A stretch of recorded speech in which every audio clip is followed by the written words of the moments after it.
Now, if you'll take just the yellow belt material and do exactly what we do in this videotape with it, you're going to walk away with a wealth of knowledge and you'll be a much better martial artist. Now, what we're going to do is we're going to condition the mind to be aware that more than one thing can occur at one time, more than one technique or more than one attack can occur in one given situation, okay? Very rarely does one technique finish the job. People on the street take a lot more abuse than most people realize, and what we're doing here is preparing ourselves to deal with that. Now what we're going to do is we're going to do 4 attacks back to back, okay? The first one's going to be a push, so we're going to work alternating maces. 1, 2, 3. Brian follows up with a punch, delayed sword, another punch, sword of destruction, and the kick for deflecting hammer, okay? Now this is the way that my students work these techniques. Very rarely, when they're just learning the technique, they work it one at a time. After that, once they know them, we put them together and we work multiples of techniques because that prepares you better to deal with what's on the street, okay? If you do delayed sword and you're used to doing delayed sword and walking to the back of a technique line and waiting for the next guy to come up, then that's the way you're going to be prepared to deal with aggression on the street.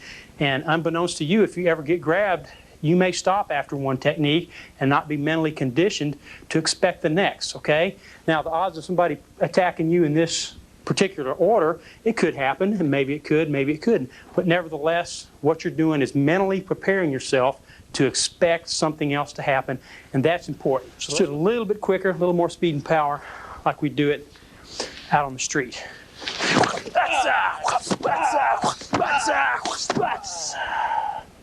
Okay, let me explain something to you about partnering up, so when you get with somebody to work these techniques, you'll have a better idea of what's going on. Now, reaction time comes into play here, and we're gonna take account of that. Okay, so Brian's going to do the first attack, which is the push. 1, 2, 3. Now I'm going to take it on the idea that I made impact with him, and he's going to take it on the idea that he got hit. So naturally, a reaction to a strike like that would be to step back. Okay, now it's not always guaranteed that they're going to step back. He could weather that shot, and he could stay in here and counterattack. But we're saving that for later videos also. Remember, this is for beginners, okay? And right now, we're just learning how to put things together. So I hit him with the back knuckle, he fell back, and then he follows up with the punch. Go ahead. I kick, I chop, he falls back. Punch. He falls back, go ahead. And then he comes in with a kick.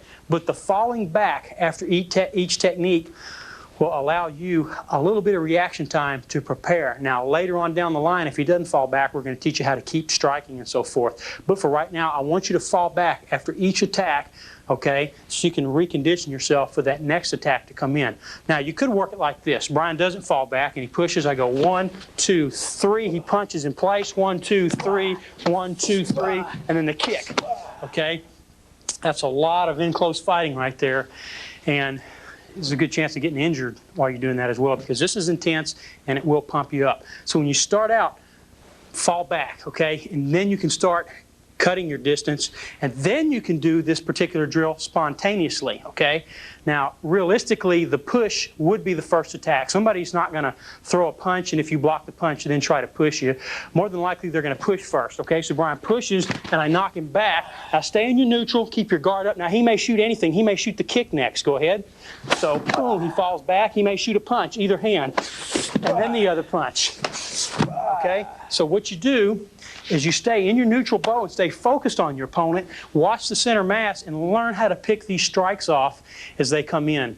And that's what these first 4 techniques help you do, is to condition your strong side forward so you have a good basic frontal defense that works for you very early in the game.